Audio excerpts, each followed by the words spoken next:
Queridos, queria compartilhar com vocês algo que o Senhor tem colocado no meu coração já há alguns dias. E então, na verdade, a palavra hoje é um compartilhar de um devocional, daquilo que Deus vem conversando comigo, e que eu mesmo não tenho respostas, mas a palavra tem. A Bíblia tem respostas. Respostas que eu preciso seguir e você precisa seguir. Você diz, você já está seguindo essas respostas, pastor? Eu estou seguindo essas respostas, só que você vai entender no tema de hoje um certo dinamismo. O que é um dinamismo? É algo que você, por exemplo, pode hoje se afinar, você pode sair por aquela porta hoje, por causa da mensagem, antenado com o que a palavra de Deus diz, mas amanhã você pode ter um desafio, daqui a uma semana você pode ter outro desafio, e você vai precisar de ajustar, e ajustar. Como as cordas de um instrumento. Cada vez que os irmãos vêm aqui tocar, com exceção de instrumentos como o teclado e tal, mas a maioria dos instrumentos que estão aqui precisam de afinação no dia, na hora.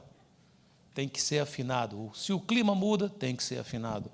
Até as peles da bateria precisam de afinação. Nossos corações precisam de afinação. E o diapasão é a palavra de Deus. O diapasão é aquele instrumento que me diz qual é o tom certo. Por causa do diapasão, não tem conflito aqui no louvor. Porque senão um chegava com o seu instrumento afinado em dó, o outro em lá e outro em si, mas o diapasão faz com que, quando eles afinem seus instrumentos em casa, que eles chegam, os instrumentos estão todos de comum acordo. Amém? Assim deveria ser na nossa vida. O marido deveria chegar em casa com o seu coração afinado ao diapasão. A esposa deveria chegar em casa, ou se ela já está em casa, com o seu coração afinado ao diapasão. Diapasão é a palavra de Deus. Diapasão é a palavra de Deus. É o modelo. Amém? Paulo, o apóstolo Paulo, além de tantas coisas que Deus usou esse homem para fazer, esse homem foi um mentor por excelência. Ele trabalhou na vida de outros irmãos. Um termo que a gente usa aqui na igreja, ele estava discipulando, ele tinha discípulos. Um discípulo de Paulo por excelência, porque tem duas cartas que foram criadas por Paulo para este discípulo, o qual tem muito ensinamento, coisas que servem para mim, para você, hoje, agora, nesse momento, foi o Timóteo, quando Paulo escreve a Timóteo. Em 1 Timóteo, capítulo 1, versículo 18, a parte C, diz assim, você combata o bom combate. E o tema da mensagem de hoje é o bom combate. Talvez eu devesse fazer uma pergunta a todos nós. Que tipo de luta nós estamos lutando hoje? Qual é o combate que você está combatendo? E você pode dizer, não, pastor, não estou querendo saber de guerra, nem de combate. Um dia desse eu falei com um irmão querido, eu disse, mas essa não é a nossa guerra. Ele falou, mas não estou falando de guerra não tem nenhum problema. Eu digo, não, mas não é no sentido bélico, é no sentido de aquilo que você deve se empenhar, aquilo que você deve gastar tempo, aquilo que você deve gastar energia, aquilo que você deve entrar por. Você vive num período, você talvez não perceba isso, mas tem uma mídia fortíssima que todo dia coloca uma bandeira na sua mão. Coloca uma bandeira e diz, essa é a sua guerra, vá lutar. Quando você menos espera, você está postando nas redes sociais, você está conversando sobre aquela bandeira que alguém colocou na sua mão e você nem sabe por que foi. Você diz, não é boa. Até que vem um chato e critica você porque postou aquilo. Aí você já não sabe se foi bom ter colocado, porque até agora estava indo bem. Você postou e começou like, um disse, é isso mesmo, que legal. Aí apareceu um cara lá e disse, não, isso não está bom não, isso é tal. Aí você já não sabe se é melhor despostar, excluir o elemento conflitivo ou orar para que alguém do seu grupo lhe defenda, né? Fora redes sociais, qual é a luta que você está lutando? Qual é a batalha que você está batalhando? Sim, queridos, porque parece que a gente vive numa guerra. Quando você lê a Bíblia, você vai encontrar tanto termos bélicos que você fica surpreso. O apóstolo Paulo diz, porque a nossa luta A nossa guerra não é contra carne nem sangue. Mas na frente, em outro momento, ele diz, porque as armas da nossa luta não são carnais. Então veja que sempre está se dizendo o seguinte: existe uma luta diária. E Paulo se vira para Timóteo, que é o seu discípulo, e diz: quanto a você, eu não sei os outros, mas quanto a você, combata o bom combate. Se ele está dizendo a Timóteo que ele combata o bom combate, é porque deve existir também o quê? O mau combate. E o que será o bom combate? O que será o mau combate? Vamos ler um pouco mais. 1 Timóteo, capítulo 1, versículo 18, diz: Timóteo, meu filho, dou-lhe esta instrução, segundo as profecias já proferidas a seu respeito, para que, seguindo-as, você combata o bom combate, mantendo a fé e a boa consciência, que alguns rejeitaram, e por isso naufragaram na fé. A palavra grega aqui para combater é estratégia. Essa palavra que ele usou aqui é estratégia, que ela está muito ligada com prestar serviço militar, servir como soldado, combater usando uma estratégia. Então, não é que Paulo está dizendo a Timóteo que ele vai se aliste no serviço militar, ou eu tampouco estou dizendo isso a você, mas ele está dizendo assim: o soldado não luta assim loucamente. Um exército arrumado, um exército organizado, eles têm uma coisa chamada estratégia. Lembre quando Josué entra após Jordão, em Canaã, a primeira batalha que ele vai ter é contra Jericó. A primeira coisa que acontece é que Deus dá a ele o quê? Uma estratégia. Estratégia, preciso de estratégia. Quando ele vai lutar contra Ai, falta estratégia. Ele perde. Ele busca o Senhor, conserta o arraial, e aí Deus dá uma estratégia. Então, estratégia, guerrear, combater, ter a estratégia correta. 2 Coríntios 5:20, a parte A diz: portanto, somos embaixadores de Cristo. Essa palavra embaixadores significa representantes, significa soldados. Nós somos isso de Cristo. Nós temos que entender. Eu me converti, eu entreguei minha vida a Jesus. E hoje estou com vocês e congrego na igreja de Cristo, e congrego na igreja local, Vida com Vida, aqui no Doral, sou pastorcinho do ministério. Amém. Essa é a minha localização. Mas preste muita atenção. Além disso, acima disso, o Senhor me considera e considera você um representante dele. Eu sou um soldado dele, um embaixador dele. Então, o que é que significa isso? Aqueles que representam o reino de Deus aqui na terra e que combatem contra o inimigo que tem escravizado os habitantes desta terra. Não é preciso você pesquisar muito para ver que nós estamos vivendo um tempo muito difícil. Nós temos uma pandemia.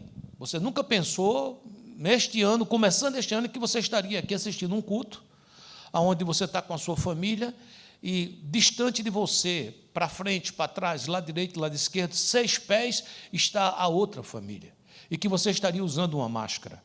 E que eu não estou usando essa máscara agora porque eu estou falando, mas assim que terminar de falar, eu vou colocar de novo. O que está acontecendo, pastor? É guerra, é luta, é batalha, mas é mais ainda do que isso.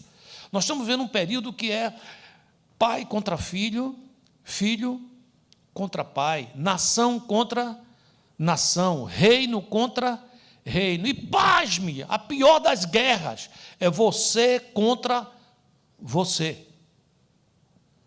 É quando você briga com você.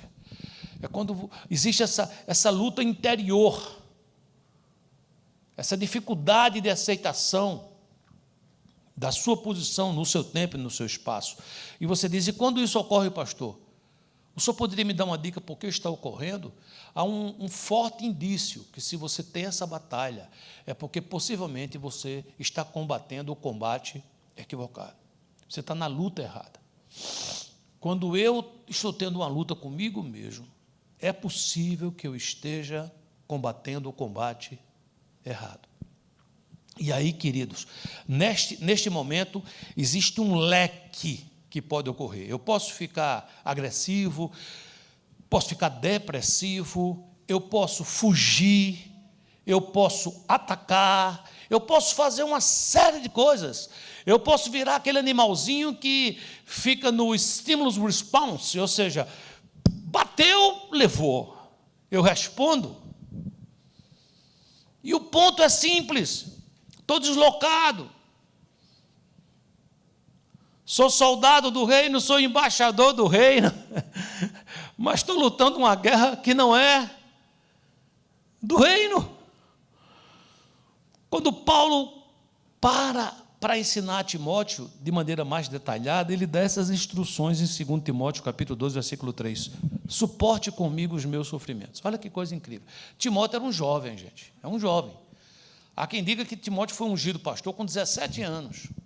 Eu sei que os tempos eram outros, expectativa de vida outra, mas era muito jovem. Você pensa aí num rapaz hoje de 17 anos, ser ungido pastor de uma igreja, onde tinha sua família lá dentro, sua avó, sua mãe, estava por lá.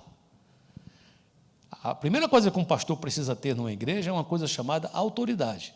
Não confunda com autoritarismo. Autoritarismo é um ditador. Autoridade é outra coisa. Autoridade é alguém que é respeitado, que alguém olha e respeita. Então, 17 anos. E Paulo dá muitas orientações a Timóteo. Uma delas é: ninguém te despreze porque você é jovem. E aí ele diz como que é possível não ser desprezado. Ele diz: se torne um exemplo dos fiéis. Não fique se autodesculpando: sou muito jovem, sou muito jovem. Não, se torne exemplo na palavra, no trato, na pureza, e tal, e tal. Então ele agora chama um jovem, dizendo assim: você quer combater o bom combate? Quero. Então, participa comigo dos meus sofrimentos. Paulo estava preso. Timóteo estava livre. Timóteo podia dizer: Paulo, olha só, essa é tua guerra, não é minha guerra. Ele está dizendo o seguinte: existe uma guerra comum a todos. E é preciso que você não fuja dela, para que você possa conseguir viver a sua guerra.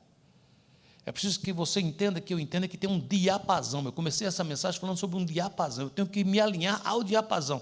Se eu me afino ao diapasão, e se você se afina ao diapasão, não importa se o meu instrumento é guitarra, e o seu é contrabaixo, ou o outro é bateria, ou o outro é um saxofone, não importa, porque os instrumentos estão afinados ao diapasão. Quando eles se encontram, eles estão afinados entre si. Importante entender isso. Existe uma guerra comum a todos. Se todos nós nos alinhamos a essa guerra, consequentemente, nossos corações estarão afinados, vão se afinar por causa dele. Me faça entender, sim ou não? Então ele diz: suporte comigo os meus sofrimentos como bom soldado de Cristo Jesus. Versículo 8.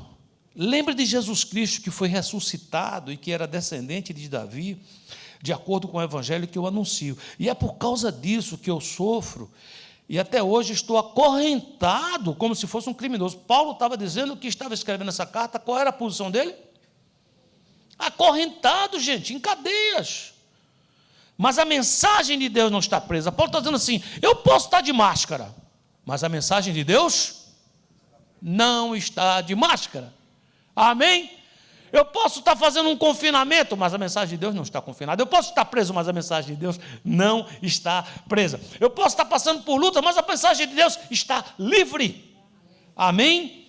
Versículo 10. E por isso, por essa consciência, por ser racional, por entender, eu suporto tudo com paciência, por amor ao povo escolhido de Deus. Faço isso para que eles possam ganhar a salvação que está em Cristo Jesus e que traz a glória eterna. Para que nos ajude, o que é que significa bom combate? De uma maneira geral, esse grande diapasão. Queridos, combater o bom combate é viver o que Deus planejou para nós.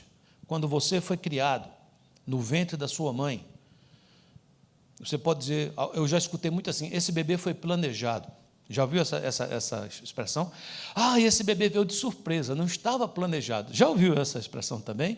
Já tem alguém que diz, foi desejado. Tem alguém que diz, eu nasci, mas eu escutei que eu não fui desejado. Deixa eu te contar uma coisa para tirar todas essas histórias aqui de uma vez por todas.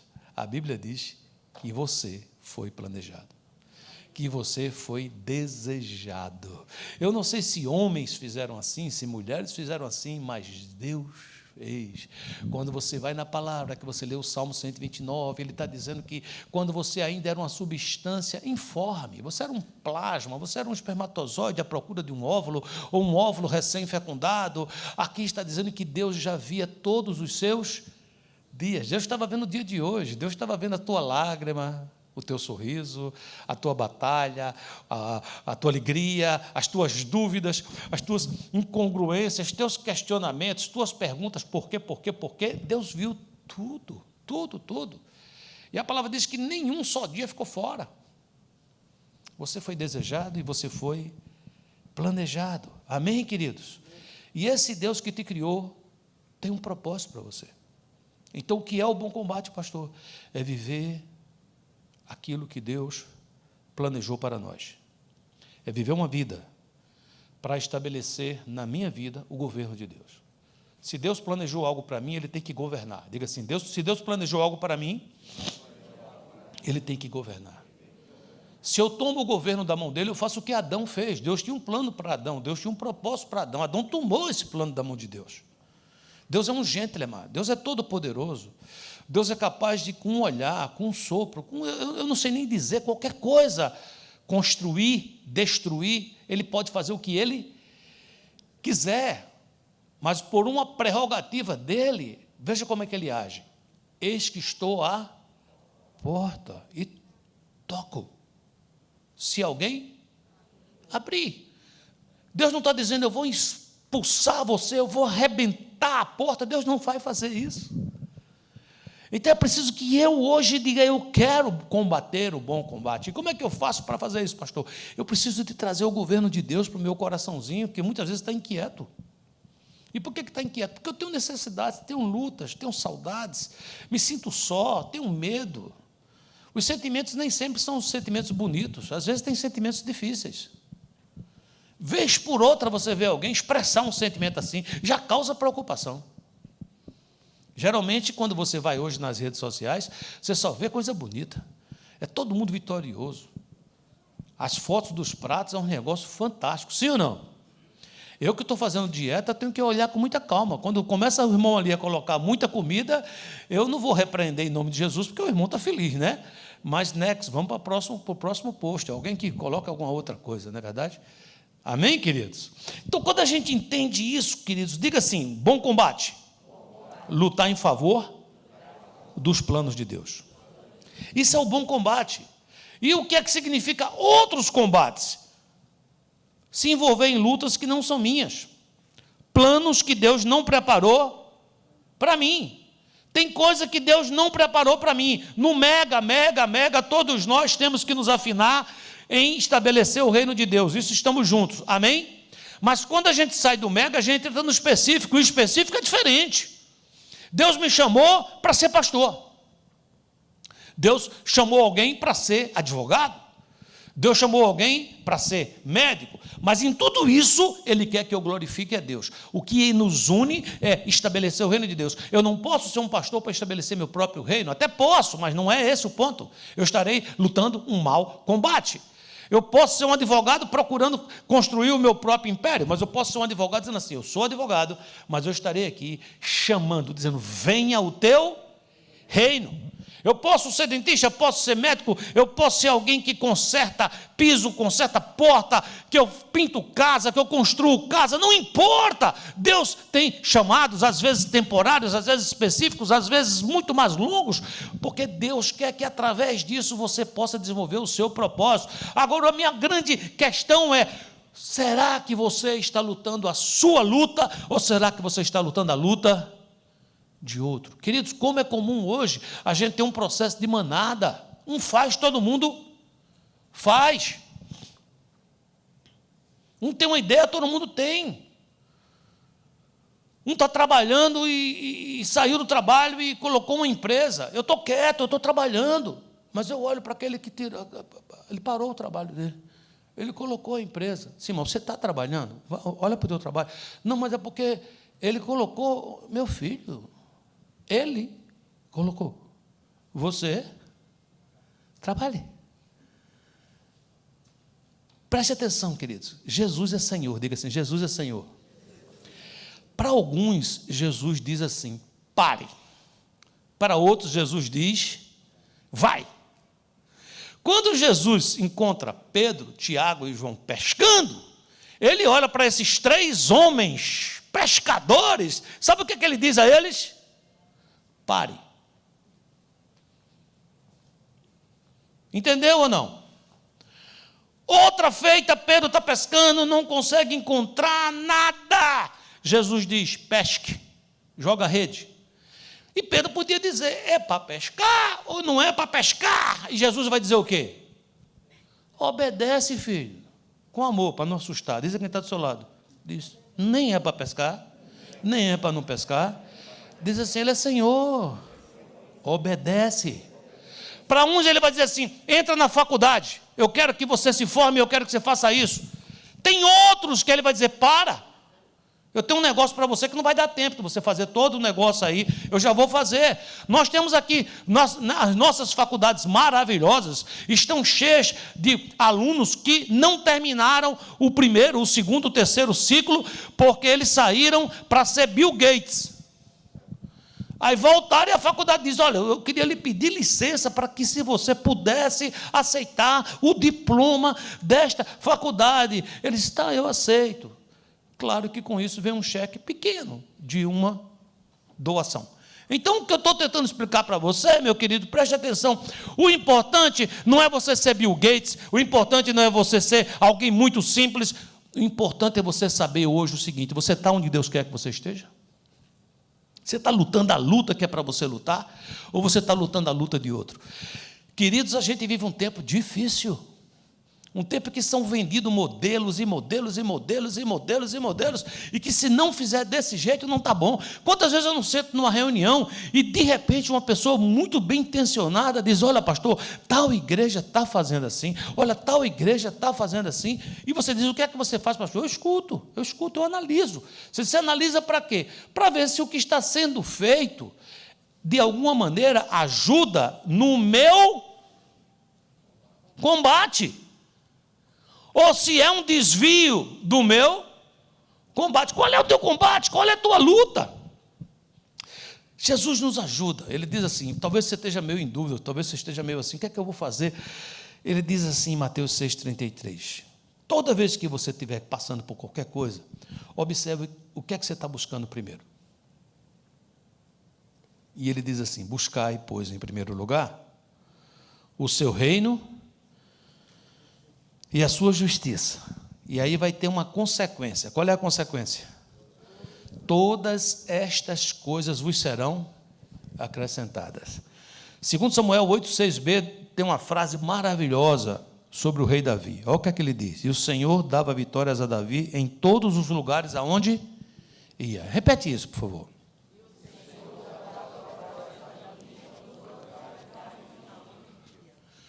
Vamos dizer de novo essa frase da seguinte forma. Você vai colocar teu nominho, teu nome. Você vai fazer assim, ó, eu vou dizer assim. E o Senhor dava vitória a Joaquim Júnior em todos os lugares onde ele ia. Agora, vamos dizer junto, você fala o seu, tá? Não vou nem falar no microfone para não lhe atrapalhar. E o Senhor dava vitórias a Joaquim Júnior em todos os lugares onde ia. E por quê? Por que será? Queridos, Davi procurou ser um homem que tinha um coração segundo o coração de Deus. Eu postei algo essa semana sobre isso, várias pessoas disseram que maravilha, que coisa linda, e teve um que disse assim, é revoltante. Davi, só faltou dizer assim, um cabra safado, né? Ele disse, olha, Davi, ele pecou, ele adulterou, ele mandou matar, ele fez e aconteceu, e esse cara é um cara segundo o coração de Deus.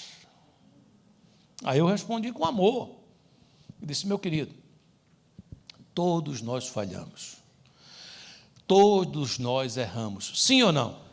Judas errou ou não errou? E Pedro, errou ou não errou? Errou. A diferença para que você seja alguém do segundo o coração de Deus, não está em você ser alguém que erra ou alguém que não erra, porque o erro, a falha, é inerente ao comportamento humano. A gente não quer mais falha. Às vezes a gente vai dizer uma palavra, se atrapalha. Tem uma expressão em espanhol que diz que tem um trava-língua, ou seja, domingo passado aqui eu queria dizer ilimitabilidade, eu engalhei, a palavra não saía. Dá para ir lá, gravar aquele pedacinho e fazer um meme com o pastor, não é não? Por quê? Porque o pastor erra, o pastor trava a língua, isso é normal, você entendeu? A diferença é que os homens e mulheres de Deus se arrependem, se humilham, reconhecem, retornam, voltam. Como é o nome disso tudo, pastor? Eles afinam suas cordas emocionais e espirituais ao diapasão de Deus. Eu não sei como você está hoje, mas eu posso dizer o seguinte: o diapasão está aqui, e é dia de você sair daqui com o seu coração afinado com o Senhor. De maneira prática, como é que devemos combater o bom combate? Primeira coisa, queridos, a primeira coisa, não correr atrás do vento. Não correr atrás do vento. Eclesiastes 2:26d diz: também isto é vaidade e correr atrás do vento. Nós vivemos num mundo interativo. Há sempre pessoas ou movimentos querendo nos convencer a agir de um modo que irá agradar, nos fazer ser aceitos, etc. Presta muita atenção o que é que estava acontecendo com Timóteo. Você está aqui comigo, sim ou não? Havia um companheiro de Timóteo que era o Tito. Houve um certo momento que Tito deu uma balançada. Não foi tão grande, mas deu uma balançada. Agora, Dimas, que também era contemporâneo, Paulo disse que Dimas fugiu, deixou o barco. Ele disse: eu acho que meu tempo acabou, acho que Deus me chamou. E Paulo diz: não foi isso não. Dimas, amando o presente século, está entendendo ou não? Tinha outro cara que andava com eles, mas o cara virou um traidor, o cara virou um maledicente. O nome dele era Alexandre. Ele era latroeiro. Isso deve ser uma profissão, né, que mexe com, imagino eu, com lata, não sei, eu não pesquisei isso, vocês talvez possam pesquisar. É uma profissão. Eu só sei que Alexandre, o latroeiro, virou Alexandre o traiçoeiro. E tinha essa galera toda. E Paulo estava dizendo o seguinte: Timóteo, cuidado. Na igreja que Timóteo era pastor, tinha umas velhinhas que, vez por outra, chegava para Timóteo e dizia: assim diz o Senhor, Timóteo, tive um sonho ontem meio atravessado, olha tal, e Timóteo ficava, coitado, jovem, 17 anos, aquela mulherada mais velha. Paulo resolve botar os pontos nos is. Ele diz: deixa de seguir história de velhinha caduca. Uau! Ele diz: não entra nessa não. Como é que eu não entro? Vai para a palavra. Se o que uma senhora fala bate com a palavra, é profecia e é de Deus. Não a senhora que ela é de oração, ela diz algo para mim, não está na palavra. É contra a palavra. É contra o que Deus está dizendo. Deixou de ser profecia para ser caduquice. É o que Paulo está dizendo. Paulo está dizendo assim: Timóteo, eu estou olhando você, eu estou preocupado com você, eu estou vendo que você está rodeado de um que desiste, de outro que esfria, de outro que pensa. Deixa eu te falar uma coisa para você, meu filho, preste atenção. Quanto a você, Timóteo, quanto a você, eu não sei os outros, mas quanto a você, combata o bom combate. Não vai na onda, não entra nessa onda aí de correr atrás do vento. Eu quero dizer para você, homem de Deus, para você, mulher de Deus, você que está casado, você está lotado de casamentos por aí, que qualquer coisa se divorciam, sim ou não? Não corra atrás do vento. Você que é filho, preste atenção, você que é filho. Ah, pastor, eu cheguei a 18 anos, meu maior sonho é sair de casa. Preste atenção. Preste atenção.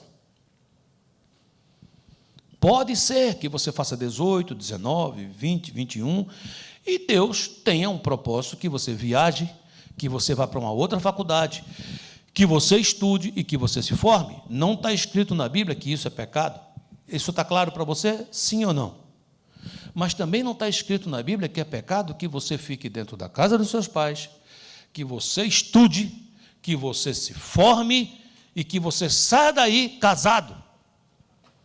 Não, mas é porque isso é feio. Hoje em dia, meus colegas, todos eles, quando chegam a uma certa idade, dão seu jeito, eles trabalham, eles se juntam, e eles vão ser roommate, eles vão ser isso, eles vão ser aquilo. Eles. Quanto a você, combata o bom combate. Você falou, mas é certo ou errado? Não importa, pode ser certo e pode ser errado. Como é que eu sei disso? O que é que a palavra diz? Qual é a tua motivação? Eu estou fazendo porque os outros estão fazendo? Eu estou correndo atrás do vento? Ah, eu vou casar, vou. Então, eu quero casar, quero casar. Hoje em dia, queridos, as pessoas entendem que casamento é o dia do casamento. Você acha que casamento é o dia do casamento? Meu querido, o dia do casamento é o filme que vai dar origem à série. Você vai começar aí. E, biblicamente, não deve parar mais. As pessoas, não, mas eu vou casar. Não, você não vai casar, você vai ficar casando. É para o resto da vida, meu irmão. Todo dia eu caso um pouco com a pastora. Tem dia que a gente casa que é flores, é uma coisa linda. Tem dia que tem turbulências. Você diz, como é isso, pastor? É o clima. Tem dia de sol, tem dia de chuva. Mas isso não muda que nós estamos casados e vamos continuar casados. Então, muitas vezes se gasta o dinheiro que não tem para fazer uma festa de casamento, aonde, sei lá, a noiva vem de helicóptero, e tal, o noivo tem que vir num cavalo branco, e casam. E vão passar 3 anos para pagar o cartão de crédito. Não corra atrás do vento. Quanto a você, combata o bom combate. Segunda coisa muito importante, eu preciso conhecer e seguir a palavra profética. Paulo diz a Timóteo, tem profecias a teu respeito. Você lembra o texto que eu li no começo? Tem profecias a teu respeito. Com amor, não assusta não, mas diz a quem está do teu lado, diz, tem profecias a teu respeito. Tem profecias a teu respeito, querido. O Senhor tem profetizado sobre a tua vida. A palavra de Deus tem centenas, milhares de profecias a teu respeito. Ele estava dizendo, tem profecias, então o que é que eu tenho que fazer, pastor? Eu preciso conhecer. E depois de conhecer, eu preciso seguir. Eu nunca esqueço, eu era muito jovem, eu e a pastora, a gente estava num congresso de pastores, lá em Atibaia, no interior de São Paulo. E tinha um mestre, um homem de Deus, Dwight Pentecoste, ele estava pregando. E na hora de se perguntar, fazer perguntas, várias perguntas foram feitas, teve um pastor que se levantou e disse, pastor, o que é que você acha das profecias de Nostradamus?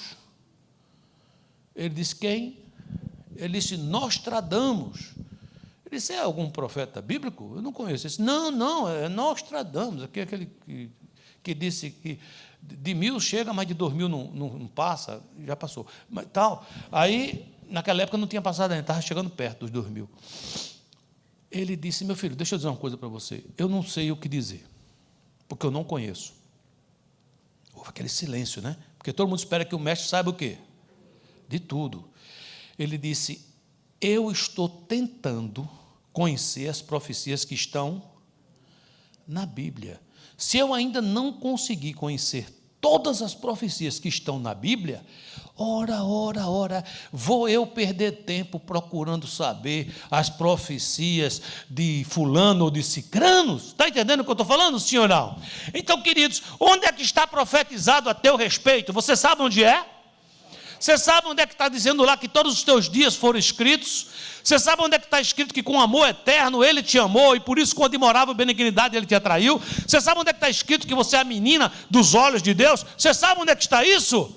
Está na Bíblia, está na palavra de Deus. Então se apega a ela, conhece ela, abraça ela e siga ela. Apocalipse 22:7 diz: eis que venho sem demora. Bem-aventurado aquele que guarda as palavras da profecia deste livro.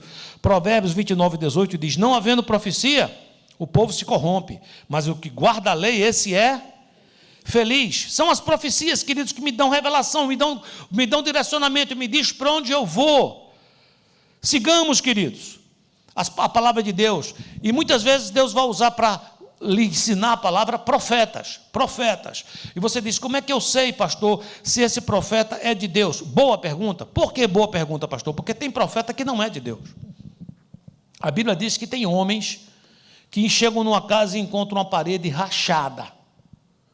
E ao invés de dizer: a parede está rachada, essa parede mais cedo ou mais tarde vai cair. Você sabe o que é que ele faz?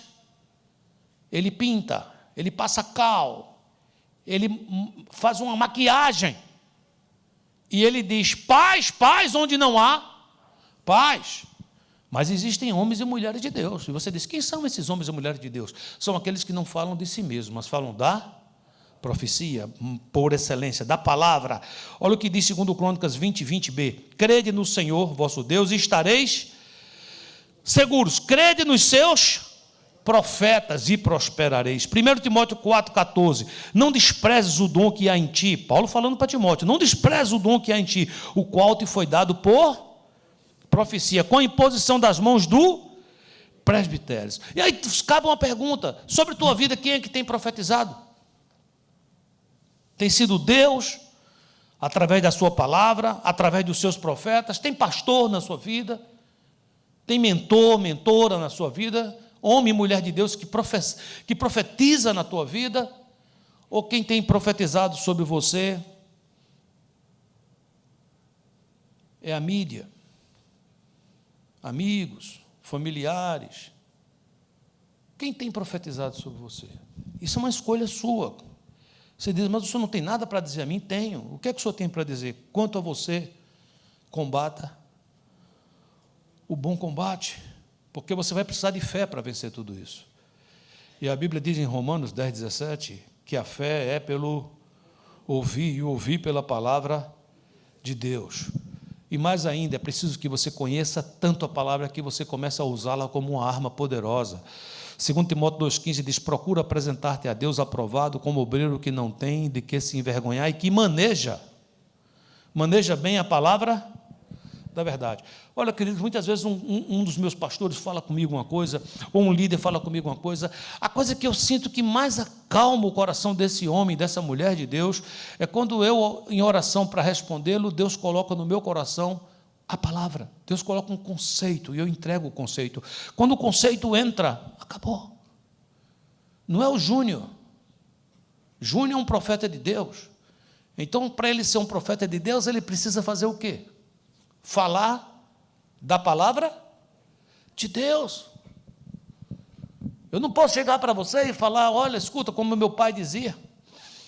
Minha vozinha nessa hora, ela dizia uma coisa maravilhosa. Eu vou te falar uma coisa que meu avô sempre me disse, eu nunca esqueci. Que conversa é essa, queridos? Você não está querendo isso de mim? Você quer que eu diga: assim diz o Senhor? Terceiro ponto importante nessa caminhada para combater o bom combate: manter a fé.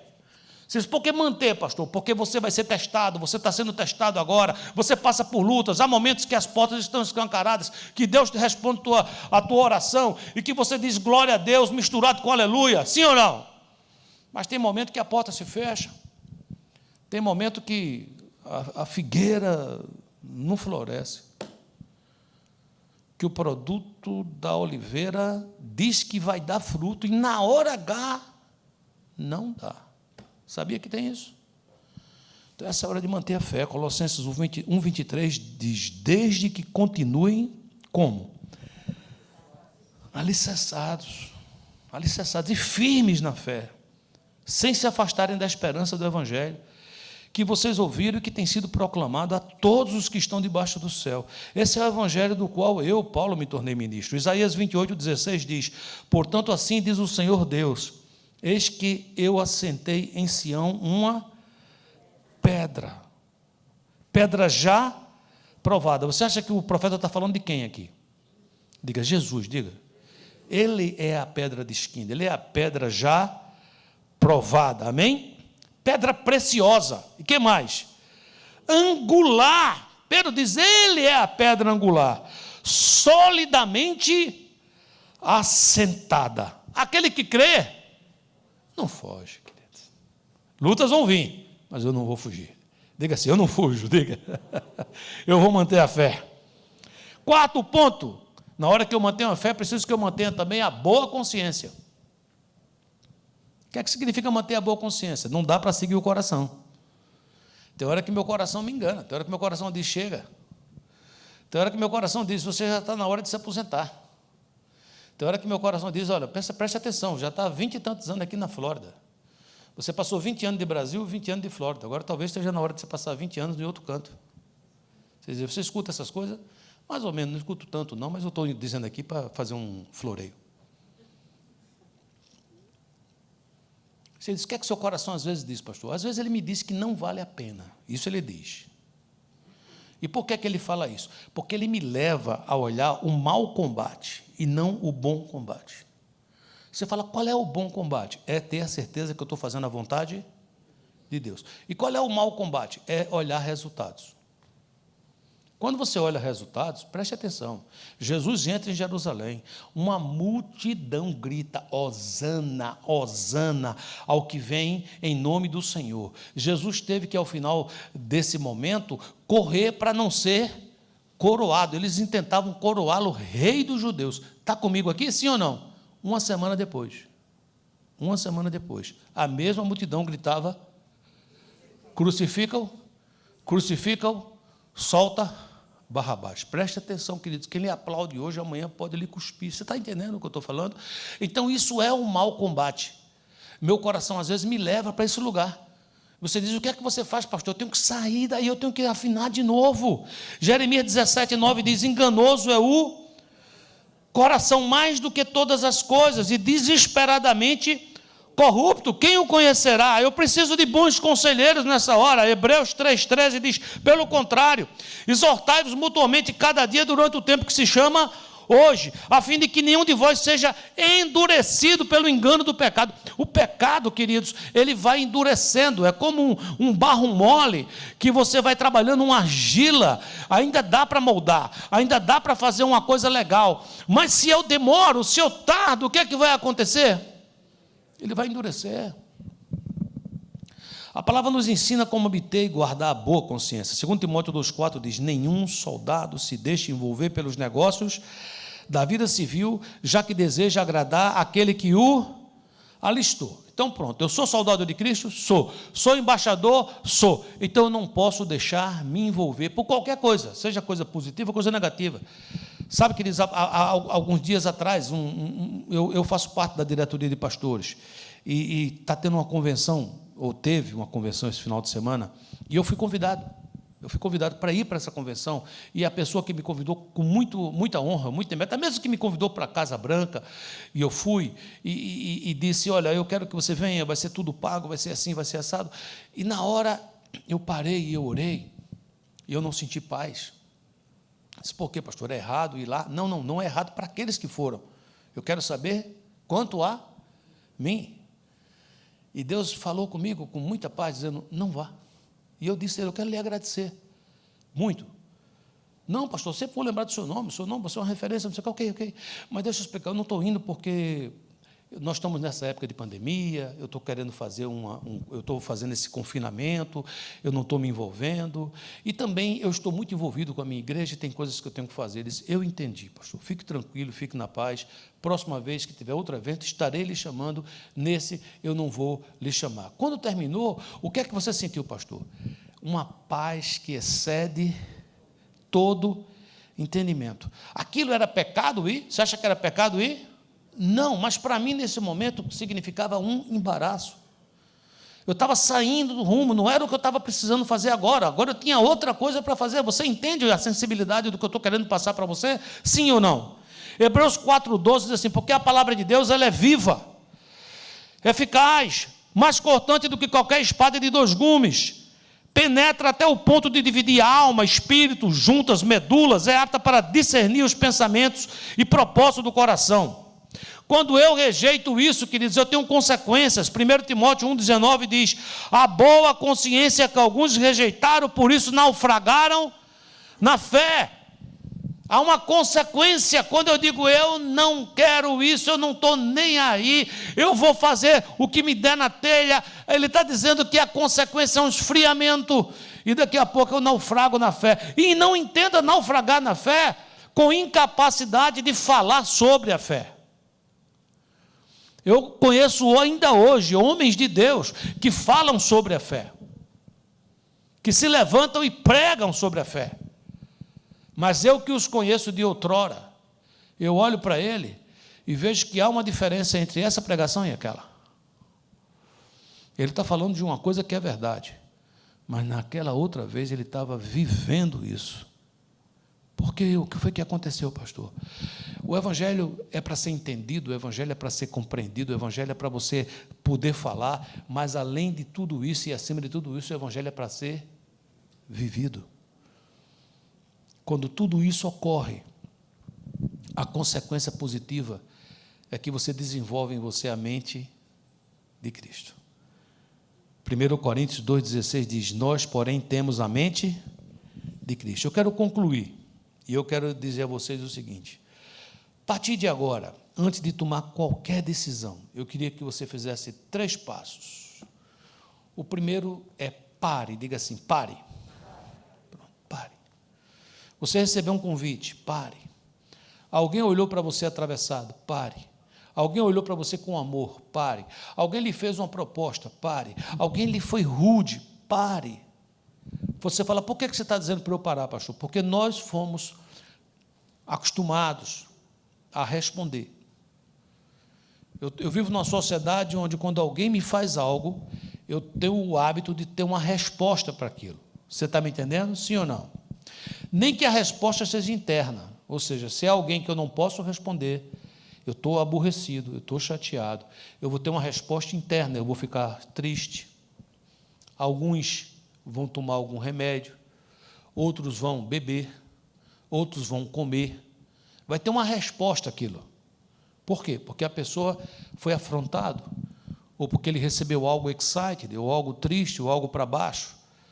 Eu queria que a gente entendesse que o mais importante é encontrar qual é a minha luta. Diga assim: qual é a minha luta? Então, para e pensa em oração. Esta é a minha luta. Este é o meu combate. Está entendendo, sim ou não?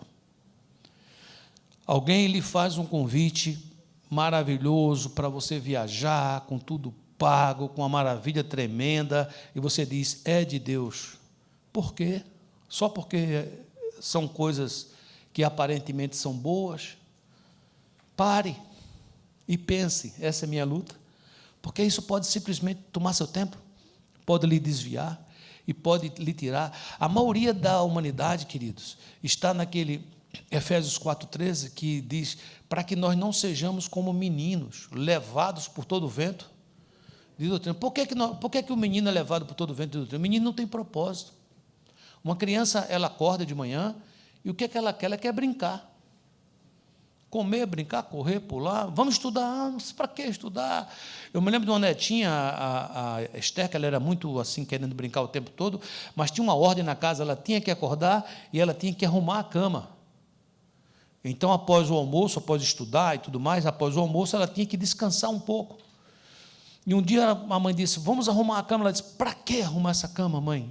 Eu disse: porque precisa acordar, arrumar a cama. Ela disse: mas para que, se daqui a pouco eu vou almoçar e eu vou dormir nessa cama de novo? Então já deixa desarrumada logo, né? Então, criança, ela não tem um pensamento, ela não tem isso, é natural. Mas deixa eu dar uma notícia para você que é boa, acredito que é boa. Você está aqui? Você não é mais criança. Você cresceu.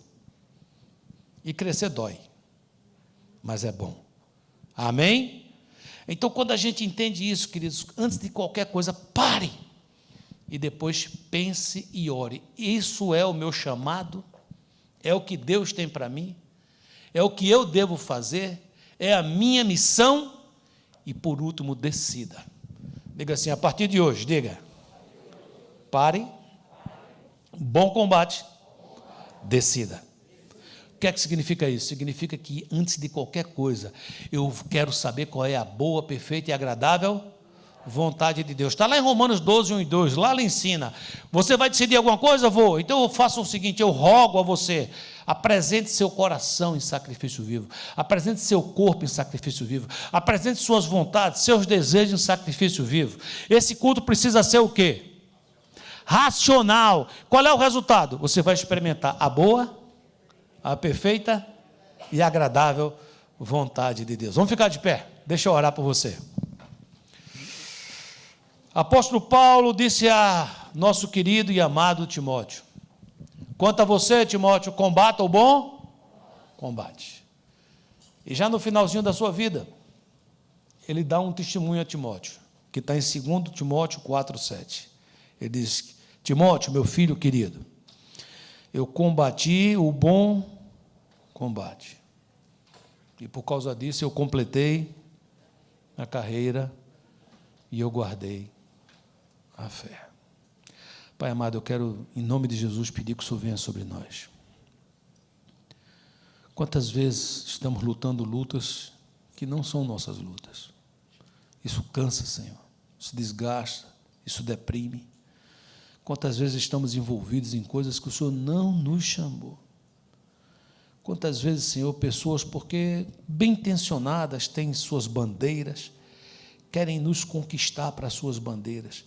Dá-nos essa sabedoria, essa maturidade de ouvir a Tua voz dizendo, quanto a você, meu filho, não se desvie nem para a direita e nem para a esquerda. Combata o bom combate. Eu quero pedir pelo Teu povo que me escuta, os que estão nessa sala e os que estão nas suas casas, nos seus carros, em qualquer lugar que esteja escutando essa palavra agora. Fala profundamente aos nossos corações, Espírito Santo. Eu te oro assim, e eu recebo assim, por fé, em nome de Jesus. E o povo de Deus diz, glória a Deus. Sente um pouquinho, por favor. Queridos, nesse mesmo espírito, nós vamos hoje celebrar a ceia do Senhor. Amém? Eu não sei se os elementos já foram distribuídos, vocês têm eles. Amém? Já aprenderam como é que faz? Já sabem que tem uma películazinha mais fina em cima. Você tira essa películazinha mais fina, você vai receber o pão. Depois você vai destacar a segunda película, onde você vai ter o cálice. Vamos, então, ser ministrados na Santa Ceia. Eu vou pedir ao pastor André que ministre a parte do pão.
Todos receberam?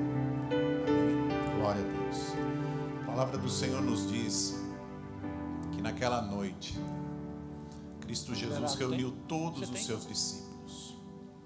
A palavra de Deus nos conta, e aquilo deve ter sido uma cena impressionante, o Evangelho de João nos relata. Imaginem que eles entram naquele lugar no qual Jesus havia combinado para que eles celebrassem a ceia. Ali eles se reúnem. Os seus pés estão sujos e alguém tinha que lavar os pés dos discípulos. E se esperava que um escravo lavasse os pés aos discípulos. Então não havia escravos. E de repente um olhava para o outro e eles esperavam então que alguém tomasse a iniciativa e começasse a lavar os pés uns dos outros. E ninguém o fez. E Jesus tomou a iniciativa. E Jesus tomou aquela água e se pôs a lavar os pés dos discípulos. É claro que olhando para aquela cena nós podemos dizer algo estava errado. Porque Jesus estava lavando os pés dos discípulos. Eram os discípulos que tinham que estar lavando os pés de Jesus. Mas Jesus nos dá o exemplo. Ele lava os nossos pés. Porque Ele nos chama para este banquete, para esta ceia. Ele nos disse: se eu não vos lavar os pés, vocês não terão parte comigo. É necessário que nós façamos essa reflexão e entendamos esse bom combate que Jesus combateu. Jesus sofreu no seu corpo. Tudo aquilo que a Bíblia relata é real. O sofrimento de Jesus é real. Jesus habitou entre nós e Ele foi 100% Deus, mas Ele foi 100% homem. A sua carne sentia. Naquele momento no Getsemane, em que Ele fala para os seus discípulos: orem comigo para que eu não caia em tentação. Ele clamando ali diante do Pai. A Bíblia fala que sangue escorria do seu corpo. Ele suava sangue. Você imagina o espírito, o emocional de Jesus Cristo naquele momento. Ele suportou tudo isso por amor a mim, por amor a você. Este é o bom combate. Ele não olhava para si. Ele dizia: Pai, se tu queres, passa de mim essa vontade, mas que não seja feita a minha, mas a tua vontade. Queridos, nos combates em que nós muitas vezes vivemos, às vezes nós temos o mesmo desejo de dizer assim: Pai, afasta de mim esse combate. Mas é necessário dizer também: Senhor, não seja feita a minha vontade, mas seja feita a tua vontade. Jesus Cristo nos deu o exemplo. Este pão que você tem hoje, ele representa o corpo de Jesus. A Bíblia fala que naquela noite, tendo tomado o pão, ele deu graças e disse: tomai todos e comei, porque este é o meu corpo que é dado por vós. Então ele disse: fazei isto em memória de mim, até que eu volte.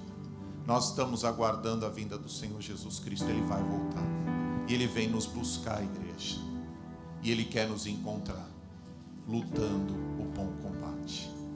Levante este pão agora e declare comigo dizendo: até que Jesus volte. Até que Jesus volte. Aleluia. Coma agora, porque é o sabor da nossa vitória.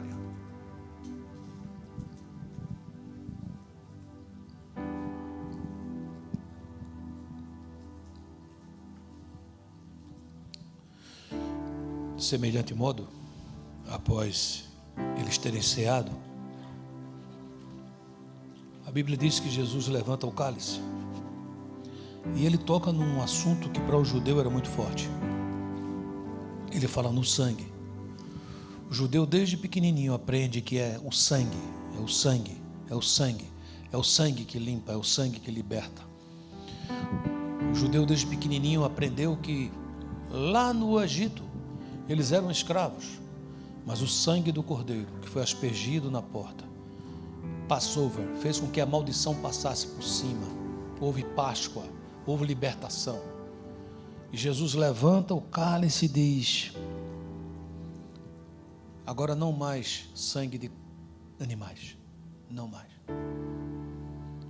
porque o Cordeiro de Deus, de uma vez por todas, entra no Santo dos Santos e cria um novo e vivo caminho. Ele diz: esse sangue que é vertido por vós é uma nova aliança. É uma nova aliança. Jesus combateu o bom combate. Ele foi o primeiro. Foi o primeiro que foi até o fim. E por ter combatido o bom combate, ele venceu a morte. Ele ressuscitou e hoje vive. Tomar desse sangue hoje não deve ser motivo de tristeza. Deve ser motivo de júbilo, de alegria, de vitória. Jesus ressuscitou, Jesus venceu a morte. Levanta o seu cálice o mais alto que você puder e diga: este sangue representa libertação na minha vida, poder sobre as trevas, em nome de Jesus. Tomemos todos. Vem sobre o teu povo, Senhor, poderosamente. Unge-nos, Senhor. Vivemos um novo momento, então nos dá uma nova unção. Vinda, Senhor, da mesma raiz, a pedra angular que nós estamos arraigados, alicerçados e não fugimos. É no teu nome que oramos. E o povo de Deus diz: amém. Glória a Deus.